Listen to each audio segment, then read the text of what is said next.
আসসালামু আলাইকুম। সোহাগ ইলেকট্রনিক্স চ্যানেলের আরও একটি নতুন ভিডিওতে আপনাদের স্বাগতম। তো ভিউয়ার্স, আজকে আমি যে বিষয়টি নিয়ে আলোচনা করব সেটি হচ্ছে এক ভাই আমাকে কমেন্ট করেছিল 6 পিনের চ্যানেলে আপনার 7 পিন চ্যানেল বক্স লাগানো যায় কিনা।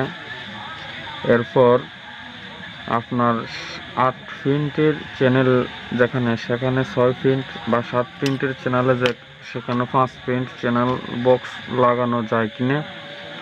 তো সেটি হচ্ছে আজকের মূল ভিডিও। তো ভিউয়ার্স, দেখতে পাচ্ছেন এখানে আপনার এটি 5 প্রিন্টের চ্যানেল আর এটি হচ্ছে আপনার 6 প্রিন্টের চ্যানেল। তো আপনার এখানে 7 প্রিন্ট টোটাল।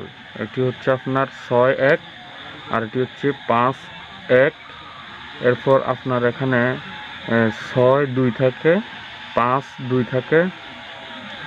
তো আপনারা কীরকম চ্যানেল বক্সে কীভাবে মানে নষ্ট হয়ে গেলে আবার কীভাবে চ্যানেল বক্সটি চেঞ্জ করবেন, কী পরিমাণ প্রিন্টের চ্যানেল বক্সটি লাগাবেন, সেটি হচ্ছে আজকের মূল ভিডিও। তো ভিউয়ার্স, এখন আপনারা ভিডিওটি শেষ পর্যন্ত দেখতে থাকুন। আর ভিডিওটি ভালো লাগলে অবশ্যই লাইক করবেন। আর যারা নতুন তারা অবশ্যই চ্যানেলটি সাবস্ক্রাইব করে পাশে থাকা বেল আইকনটি অন করে রাখবেন। তো ভিউয়ার্স, এখন হচ্ছে মূল ভিডিও। তো এখানে আপনারা সবসময় খেয়াল রাখবেন, এখানে এই যে প্রথম প্রিন্টটি, এটি হচ্ছে আপনার এজিসি প্রিন্ট। এরপর 2 নম্বর যে প্রিন্টটি সেটি হচ্ছে আপনার টুইনিং প্রিন্ট। এরপর 3 নম্বর যে প্রিন্টটি এখানে দেখতে পাচ্ছেন এটি হচ্ছে B2 প্রিন্ট। এরপর 4 নম্বর যে প্রিন্টটি সেটি হচ্ছে B1 প্রিন্ট। এরপর 5 নম্বর যে প্রিন্টটি সেটি হচ্ছে আপনার BCC প্রিন্ট। এবং লাস্ট যে প্রিন্টটি দেখতে পাচ্ছেন এটি হচ্ছে IF সেকশনের IF প্রিন্ট। তো এখানে আপনারা এটি ভালো করে খেয়াল করুন। এখানে 1 নম্বর প্রিন্ট এজিসি। এখন এই চ্যানেল বক্সের ক্ষেত্রেও 1 নম্বর প্রিন্ট এজিসি। 2 নম্বর প্রিন্টটি টুইনিং, এখানে 2 নম্বর প্রিন্টটিও টুইনিং। এখানে 3 নম্বর প্রিন্ট একটি রয়েছে, এটি হচ্ছে ইউ ব্যান্ড। তো ভিউয়ার্স, আপনার যে সার্কিট বোর্ডে 5-1 তার মানে মোট 6 পিনের চ্যানেল, যে সার্কিট বোর্ডে আপনার এটি লাগানো রয়েছে আপনারা সেক্ষেত্রে এটি লাগানোর চেষ্টা করবেন। আর এখানে যে 6, এখানে দেখতে পাচ্ছেন 1 2 3 4 5 6, এই 6-1 আপনারা কি করবেন, যেখানে 6-1 এখানে 6-1 লাগানোর চেষ্টা করবেন। তো ভিউয়ার্স দেখুন, এখানে একটি ব্যান্ড রয়েছে বাড়তি, এটি হচ্ছে ইউ ব্যান্ড। আর এখানে এরপরে B2, এরপরে দি B1, এরপরে দি আপনার BCC, এরপরে দি লাস্ট টুইনিং। তো কিছু কিছু চ্যানেল বক্সে এখানে যে লাস্ট IF সেকশনটি রয়েছে, IF-এর পাশে একটি প্রিন্ট থাকে। তো এই প্রিন্টটি থাকে আপনার গ্রাউন্ড। ঠিক আছে ভিউয়ার্স, তো এটি কোনো সমস্যা নাই। আপনার যদি গ্রাউন্ড থাকে তাহলে গ্রাউন্ডে এটি গ্রাউন্ড কানেকশন হবে, আর গ্রাউন্ড যদি না থাকে তাহলে কোনো সমস্যা নেই। আবার এখানেও কিছু কিছু চ্যানেল বক্সে 6টি প্রথমে সিরিয়ালে 6টি থাকে, এরপর IF-এর সাথে একটি থাকে। তো সেটিও আপনার গ্রাউন্ড।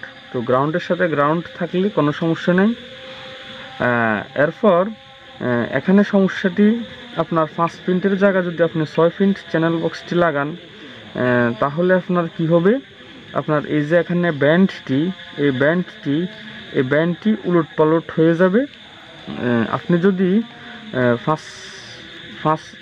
এখানে আপনার যদি কোনো 6 প্রিন্টের চ্যানেল বক্সে আপনি 7 প্রিন্টের চ্যানেল বক্সটি লাগান, ধরুন আপনার পুরাতন নতুন সার্কিটে ছিল এই চ্যানেল বক্সটি, এটি মোট হচ্ছে 1 2 3 4 5 6 প্রিন্টের। তো আপনি যদি এই 7 প্রিন্টের চ্যানেল বক্সটি লাগান তাহলে আপনার কি হবে, যেখানে আপনার সিরিয়ালে 1 থেকে আপনার 40 পর্যন্ত যে চ্যানেলগুলো আসতো, 1 থেকে 40 পর্যন্ত, সেখানে 41 নম্বরের যে চ্যানেলটি আসতো সেটি হয়তো সামনে চলে আসবে এবং সামনের যে চ্যানেলগুলো সেগুলো হয়তো পেছনে চলে যাবে।